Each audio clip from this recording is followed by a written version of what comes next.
नमस्कार, रफ्तार मीडिया में आपका स्वागत है। आपके साथ मैं रीना जाबालियान। खबरों का रुख करेंगे, लेकिन उससे पहले एक नजर डालते हैं इस वक्त की हेडलाइंस पर।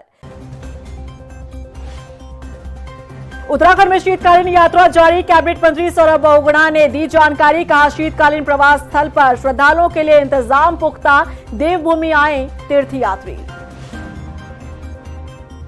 उत्तराखंड में पड़ रही सूखी ठंड ने किसानों के माथे पर लाया बल। सरकार भी चिंतित। मंत्री गणेश जोशी ने अधिकारियों को दिए फसलों का सर्वे करने के निर्देश। इंटीग्रेटेड पैक हाउस निर्माण पर भी दिया जोर। काशीपुर पहुंचे कांग्रेस नेता किसान सुखवंत सिंह के परिजनों से की मुलाकात। शोकाकुल परिवार को दी सांत्वना। सरकार से निष्पक्ष जांच की मांग।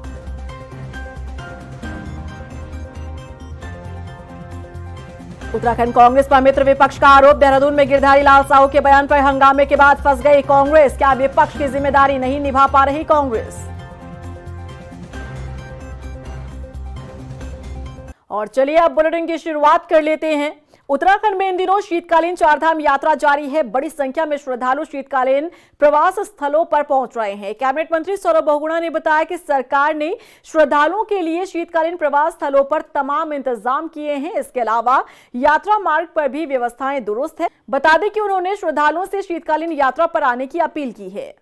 नहीं, लगातार हमारी देखिए अभी यात्रा संपन्न हुई है, अच्छी यात्रा चली है। बहुत ख़राब मौसम के बाद आपको पता है बहुत टाइम ऐसा रहा जिसमें कि यात्रा बाधित रही आपदाओं के चक्कर में। लेकिन उसके बाद भी मैं धन्यवाद करूंगा समस्त अधिकारियों का, सारी एजेंसीज़ का, कि उन्होंने बहुत अच्छा काम किया है वहाँ पे लोगों की व्यवस्था करने में, सुगम यात्रा बनाने के लिए। उसी के साथ साथ बहुत ज़्यादा वहाँ पे जनहानि ना हो, ये भी हमारी प्राथमिकता थी। हमारे जानवर जो जानवर वहाँ पे घोड़े खच्चर लगे रहते हैं, उनके साथ दुर्व्यवहार ना हो, उनकी जान ना जाए, उसके लिए बहुत मेहनत करी सारे अधिकारियों ने, सारे विभागों ने। उनको धन्यवाद देता हूँ। और लगातार हमारी कोशिश यही है, क्योंकि अब तो शीतकालीन यात्रा भी चलनी है, तो हमारी डीएम से और हमारे जिले प्रशासन से लगातार मीटिंगें हो रही हैं। कैबिनेट मंत्री गणेश जोशी ने कृषि विभाग के अधिकारियों के साथ समीक्षा बैठक की। इसमें मंत्री गणेश जोशी ने बारिश नहीं होने पर चिंता जाहिर की। उन्होंने कहा कि इससे फसलों को काफी नुकसान हो रहा है और किसान परेशान हैं। बता दें कि उन्होंने अधिकारियों को फसलों का सर्वे करने के निर्देश दिए ताकि नुकसान का आंकलन किया जा सके। इसके अलावा इंटीग्रेटेड पैक हाउस निर्माण एवं अंतर्राष्ट्रीय मानकों के अनुरूप टेस्टिंग लैब को जल्द खोले जाने को लेकर भी चर्चा की। क्योंकि इस बार मानसून आने के कारण फसलों को नुकसान हो रहा है। हम लगातार स्थिति पर नज़र रखे हुए हैं। कल मैंने अपने सचिव व अधिकारियों की एक बैठक बुलाई थी और जिलों से हमने बातचीत की है। अभी तक 15% क्षति का आकलन हुआ है और जैसे मौसम विभाग का अनुमान है और मकर संक्रांति को बारिश होती है, तो हमारी तो प्रभु से ये प्रार्थना है कि कल बारिश हो। अगर बारिश हो जाती है तो मुझे साइंटिस्टों ने बताया कि हमारी जो रिकवरी हो सकती है, नहीं तो सरकार किसानों के साथ में खड़ी है। बिहार की बेटियों पर आपत्तिजनक टिप्पणी करने वाले गिरधारी लाल साहू उत्तराखंड पर भी किसी बोझ से कम नहीं है। भले ही गिरधारी लाल का नाता उत्तर प्रदेश के बरेली से हो, लेकिन उनकी पत्नी रेखा आर्य उत्तराखंड सरकार में कैबिनेट मंत्री है और जिस तरह का बयान गिरधारी लाल साहू ने लड़कियों को लेकर दिया है, उसने मंत्री रेखा आर्य के साथ साथ उत्तराखंड सरकार को भी असहज कर दिया है। देखिए रिपोर्ट। उत्तराखंड पर बोझ गिरधारी लाल। बिहार की लड़कियों पर आपत्तिजनक बयान। महिलाओं के लिए मंत्री रेखा आर्य के पति की एक कैसी सोच। मंत्री रेखा आर्य के साथ साथ सरकार को किया असहज। बेटा शादी बुढ़ापे में करोगे। लड़की हम तुम्हें दिवा दें, बिहार से ले आएंगे। बिहार में 20-25 हजार रुपए मिल जाती है। बिहार में 20-25 हजार रुपए मिल जाती है। बिहार की बेटियों पर आपत्तिजनक टिप्पणी करके बुरे फंसे गिरधारी लाल साहू का मामला अभी शांत नहीं हुआ है। विपक्ष ने इस मुद्दे पर हल्ला बोल करते हुए गिरधारी लाल साहू पर एफआईआर दर्ज करने की मांग की है।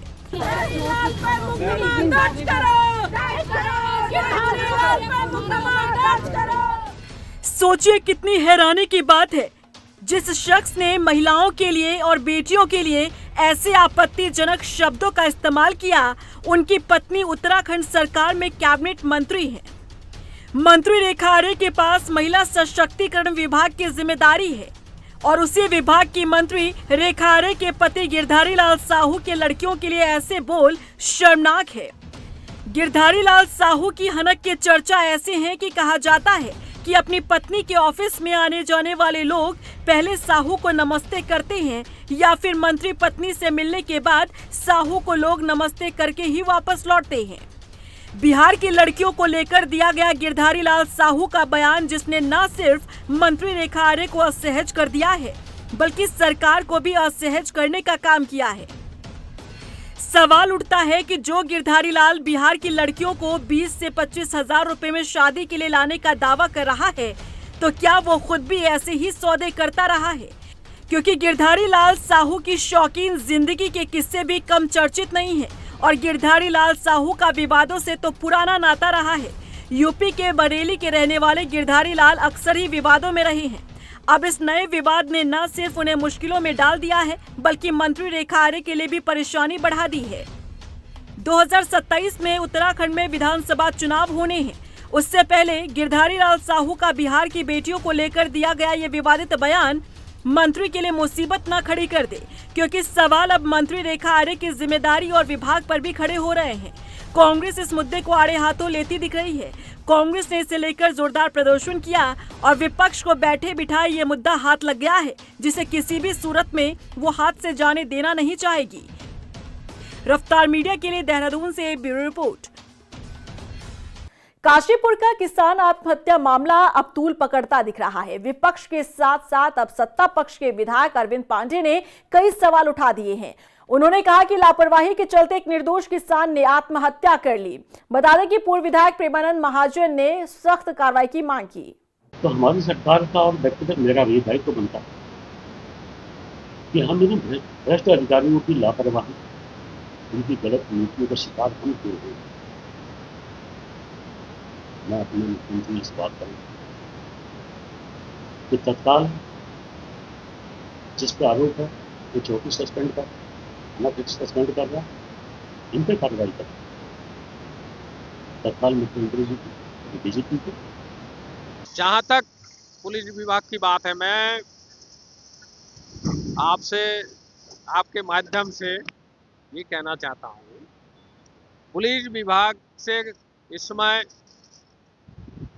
कोई भी कार्रवाई कराना है तो भारतीय जनता पार्टी का खास व्यक्ति होना चाहिए, माननीय मुख्यमंत्री जी का आशीर्वाद प्राप्त होना चाहिए, भारतीय जनता पार्टी का हो और मुख्यमंत्री जी के गुड लिस्ट में यदि गुड फेथ में नहीं है, उनका नाम नहीं है, तो भी उसके कहने पे भी काम नहीं होता है। उधर काशीपुर पहुंचे कांग्रेस प्रदेश अध्यक्ष गणेश गोदियाल और नेता प्रतिपक्ष यशपाल आर्य ने किसान सुखवंत सिंह के परिजनों से मुलाकात की और शोकाकुल परिवार को सांत्वना दी। इस दौरान कांग्रेस नेताओं के परिवार से घटना के बारे में जानकारी ली, साथ ही सरकार से इस पूरे मामले में निष्पक्ष जांच की मांग की।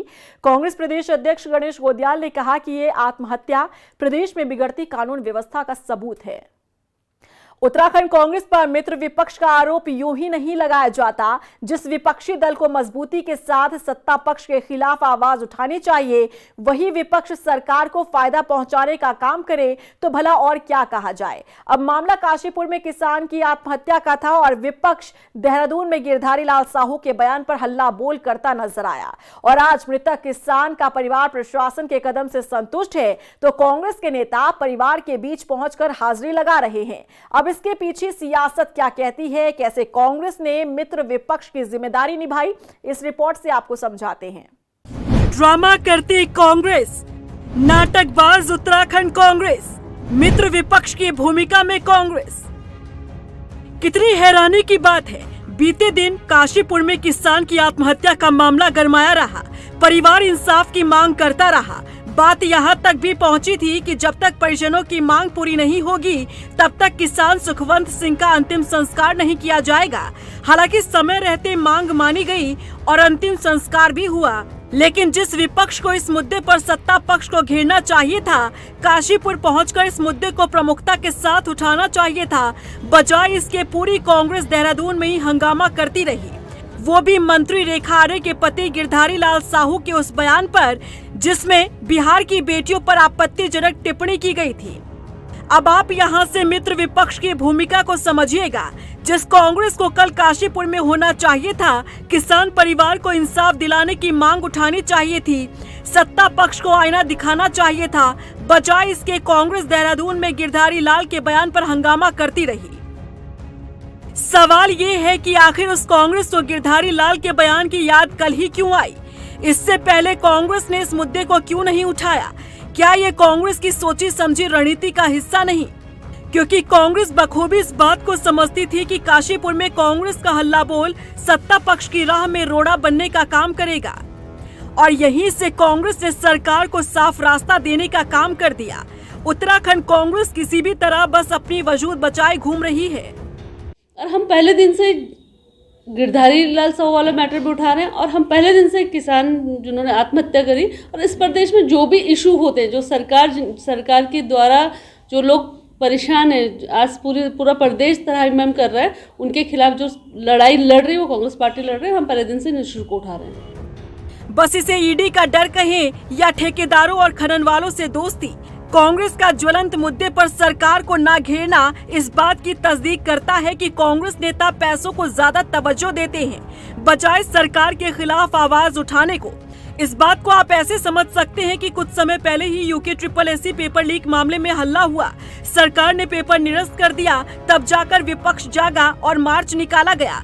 वहीं अंकिता भंडारी हत्याकांड मामले में कथित VIP के नाम का खुलासा होने के बाद कांग्रेस प्रदेश अध्यक्ष गणेश गोदियाल दिल्ली से प्रेस कॉन्फ्रेंस करते हैं और CBI जांच के लिए सरकार को 10 दिन का समय भी दे देते हैं। सरकार को मैं चेताना चाहता हूं कि सरकार समय रहते हुए इस 10 दिन के अंदर अंकिता भंडारी हत्याकांड में CBI की जांच की संस्तुति करे, जिसका फायदा सरकार ने उठाया और CM धामी ने अपनी सूझबूझ दिखाते हुए अंकिता मामले में CBI जांच का रास्ता भी साफ कर दिया।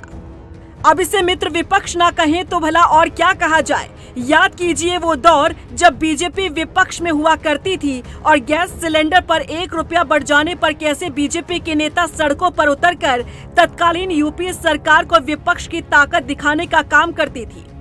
लेकिन आज वही कांग्रेस विपक्ष में बैठ मित्रता निभा रही है। जिस विपक्ष को उधम सिंह नगर के काशीपुर में बीते दिन ही पहुंच जाना चाहिए था, किसान की आत्महत्या मामले में नेताओं को रात की यात्रा तय कर अगली सुबह काशीपुर पहुंचना चाहिए था, वो पूरी कांग्रेस देहरादून में ही डेरा जमाए रही और गिरधारी लाल साहू के बयान पर हंगामा करती रही। और आज जब मृतक किसान का परिवार कह रहा है कि हम प्रशासन के कदम से संतुष्ट हैं, तब कांग्रेस मृतक किसान के परिवारों के बीच पहुंच रही है। कुल मिलाकर उत्तराखंड कांग्रेस ड्रामेबाज कांग्रेस बन चुकी है, जिसमें गणेश गोदियाल के आने के बाद भी कोई असर पड़ता दिखाई नहीं दे रहा। रफ्तार मीडिया के लिए देहरादून से ब्यूरो रिपोर्ट। देहरादून स्थित हाथी बड़कला में कैबिनेट मंत्री गणेश जोशी ने all India Gorkha ex service welfare association के सम्मान समारोह में शिरकत की और इस मौके पर उन्होंने समाज सेवा के क्षेत्र में काम कर रहे all India Gorkha ex service welfare association की तारीफ की। मंत्री गणेश जोशी ने कहा कि सैनिकों के बीच आकर उन्हें अपने परिवार के बीच होने का एहसास होता है। उन्होंने कहा कि वो सैनिकों के कार्यक्रम में एक मंत्री नहीं बल्कि सैनिक के रूप में आते हैं। सैनिक के रूप में मुझे काम करने का मौका मिला है और यही सैनिक पृष्ठभूमि मुझे औरों से अलग करती है और उसमें अलग दिखाई देता हूँ। आज हमारे गोरखा के जो अगुआ हैं उनका एक कार्यक्रम यहाँ पर मुझे आने का मौका मिला है और गोरखा का जो इतिहास है एक वीरता का इतिहास है। जनरल मनकशा ने एक बार कहा था, कोई व्यक्ति अगर ये कहता है कि मुझे मरने से डर नहीं लगता, या तो वो झूठ बोल रहा है या तो वो गोरखा है। ये ऐसी बहादुर कौम है और आज भी एक बहुत बड़ी संख्या में सबसे ज़्यादा अगर प्रतिनिधित्व भारतीय सेना में किसका है तो गोरखा सैनिकों का है। इस अवसर पर मैं इस संस्थान को शुभकामनाएं देता हूं, बधाई देता हूं।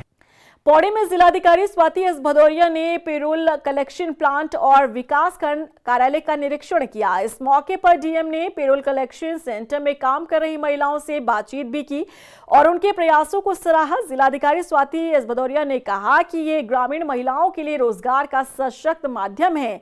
उन्होंने कहा कि महिलाओं ने पेरोल को सुखाने के लिए छोटी यूनिट मशीन की मांग की है, जिसे जल्द उपलब्ध करवाया जाएगा।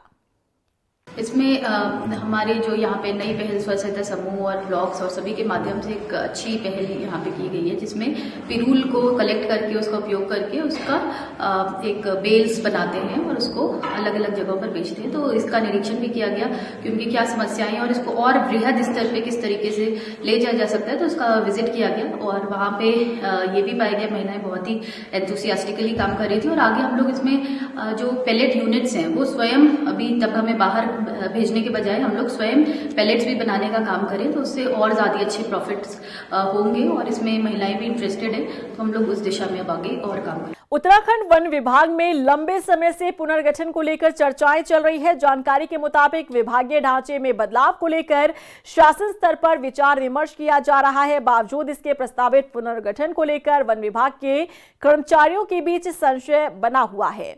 सहायक वन कर्मचारी संघ के प्रदेश अध्यक्ष स्वरूप चंद रमोला का कहना है कि पुनर्गठन का फैसला कर्मचारियों के भविष्य से जुड़ा हुआ है, लिहाजा कर्मचारियों से संवाद किए बिना कोई फैसला नहीं लेना चाहिए। अभी एक प्रस्ताव वन विभाग द्वारा शासन को भेजा गया है जिसमें कई डिवीजनों को जो है मर्ज किया जा रहा है आपस में। बहुत अच्छी बात है, इससे हमें कोई दिक्कत नहीं, लेकिन दिक्कत इस बात की है कि प्रस्ताव में जो संज्ञान में आया है उसमें चाहे वो वन रक्षक के हों, चाहे वन दरोगा के हों, चाहे उप वन क्षेत्राधिकारी के हों और क्षेत्राधिकारी के हों, इन पदों पे जो है बढ़ोतरी की बजाय इनको घटाया गया है। मूल निवास भू कानून संघर्ष समिति ने अंकिता हत्याकांड मामले में दर्ज हुई एफआईआर को लेकर कई सवाल उठाए हैं और पर्यावरणविद अनिल जोशी पर भी निशाना साधा है। समिति के सदस्यों का कहना है कि जो व्यक्ति राज्य में आई आपदा पर मौन रहा, जिस शख्स ने अंकिता हत्याकांड के पहले दिन से ही कोई बयान नहीं दिया, वो व्यक्ति आज अज्ञात वीआईपी के खिलाफ एफआईआर दर्ज करवाता है। ये लोगों की समझ से परे है। ऐसे में लोगों की मांग है कि सरकार सिटिंग जज की निगरानी में सीबीआई जांच करवाए। देखिए, जब अंकिता भंडारी के माता जी और पिताजी ने एक पत्र मुख्यमंत्री धामी जी को दिया था कि सीबीआई जांच हो अंकिता प्रकरण में, पूरे प्रकरण में, और उसमें जो निगरानी है सुप्रीम कोर्ट की जज की निगरानी में वो जांच हो, उसके बावजूद उस पत्र का संज्ञान न लेके मुख्यमंत्री धामी जी ने एक अचानक से एक व्यक्ति आते हैं, इस पूरे सीन में कूद जाते हैं, पर्यावरणविद अनिल जोशी जी, उनके एफआईआर का संज्ञान लेते हुए सीबीआई जांच करते हैं। हमें घोर आपत्ति है कि अनिल जोशी के द्वारा एफआईआर जो हुई है उसके बाद जो सीबीआई जांच हुई है, ये साफ साफ साजिश लगती है कि कहीं ना कहीं अंकिता के माता पिता को इस जांच से दूर रखा जा रहा है। हमने देखा कि अनिल जोशी जी की एंट्री जो है बीजेपी के द्वारा, मुख्यमंत्री के द्वारा कराई गई है। अनिल जोशी जी निरंतर बीजेपी के साथ मिलकर जो है लंबे समय से इस राज्य में काम करने का काम कर रहे हैं। अगर वो मुख्य पैरोकार बनते हैं तो कहीं ना कहीं हमें न्याय देने वालों की मंशा पे और अनिल जोशी जी पे बहुत बड़ा प्रश्न चिन्ह हम लोग खड़ा करते हैं। अगर बीजेपी की मुस्कर सिंह धामी जी की सही में मंशा अंकिता भंडारी के पूरे प्रकरण में उनके माता पिता को देने की है तो मुख्य पैरोकार की भूमिका में अंकिता के माता पिता को होना चाहिए था। ये पूरा राज्य एक सुर में लगातार 5-6 दिन से, जब से अनिल जोशी जी की एंट्री हुई है, तब से पूरा राज्य कह रहा है। राजधानी देहरादून के नगर निगम में प्रस्तावित विकास कार्यों की टेंडर में सामने आई गड़बड़झाले पर बड़ा अपडेट सामने आया है। नगर आयुक्त नमामि बंसल ने बताया कि 100 वार्ड में कुल 261 विकास कार्यों के टेंडर जारी किए गए थे। इनमें 252 टेंडर सूची सही पाई गई, जबकि 9 टेंडर को निरस्त किया गया।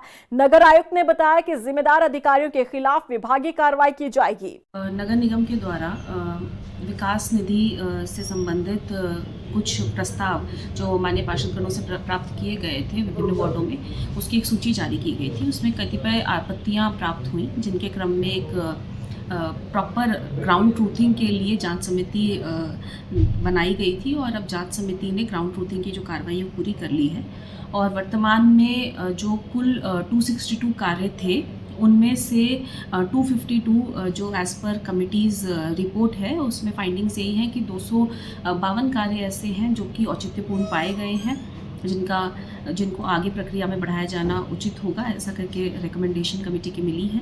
और कुछ कार्य ऐसे हैं जिनमें कि दोहराव या उनको औचित्यहीन पाया गया है, वर्तमान में ग्राउंड पर उनकी आवश्यकता नहीं है। तो उन सभी रिकमेंडेशंस के आधार पर कुछ जो ये सभी कार्य हैं जिनको निरस्तीकरण के लिए रिकमेंड किया गया है। रुड़की के लिब्बरहिड़ी में भारतीय किसान यूनियन टिकैत ने कई मांगों को लेकर प्रदर्शन किया। बता दें कि नाराज किसानों ने मुख्यमंत्री के नाम नायब तहसीलदार को ज्ञापन सौंपा। प्रदर्शन में शामिल गौरव टिकैत ने आरोप लगाया कि सरकार नीतियां बनाकर किसानों को परेशान कर रही है। उन्होंने कहा कि गन्ना किसानों की फसलों को कोलों पर बेचने से रोका जा रहा है। सरकार का ये फैसला गलत है। यहाँ 3-4 समस्या उसको लेकर मीटिंग की गई। एक तो बिजली की समस्या, अंधाधुंध इन्होंने वगैरह दी रेट एकदम गाँव में। एक दूसरी समस्या है, चरखियों को जबरदस्ती बंद करना चाह रहे। गन्ना का रेट यहाँ ज्यादा, मिल में कम है, तो दर्द मारेगा सरकार को भी। हमारी बेइज्जती होगी, 30 रुपए बढ़ाएगा, किसान को ज्यादा मिल रहा है। देखिए, भारतीय किसान यूनियन ने जो है जो ज्ञापन दिया है उसमें 4 मुद्दे रखे हैं, और जिसमें कि एक बिजली का छापे का है, एक रजवाए का है, एक जो गन्ने का है जो यहाँ पे बिक्री की जा रही है उसके संबंध में है, और एक मुद्दा है इसमें कि नहर का पुल जो है बनने के संबंध में। 4 मुद्दे इन्होंने दिए हैं। और इसी के साथ फिलहाल इस बुलेटिन में बस इतना ही, लेकिन चलते चलते एक नजर डालते हैं इस वक्त की हेडलाइंस पर। उत्तराखंड में शीतकालीन यात्रा जारी। कैबिनेट मंत्री सौरभ बहुगुणा ने दी जानकारी। कहा, शीतकालीन प्रवास स्थल पर श्रद्धालुओं के लिए इंतजाम पुख्ता, देवभूमि आए तीर्थयात्री।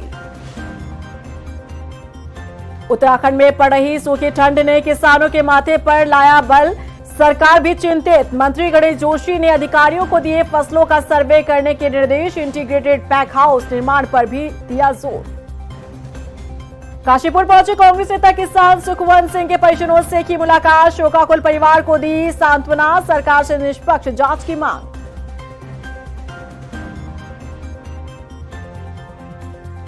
उत्तराखंड कांग्रेस पर मित्र विपक्ष का आरोप। देहरादून में गिरधारी लाल साहू के बयान पर हंगामे के बाद फंस गई कांग्रेस। क्या विपक्ष की जिम्मेदारी नहीं निभा पा रही कांग्रेस?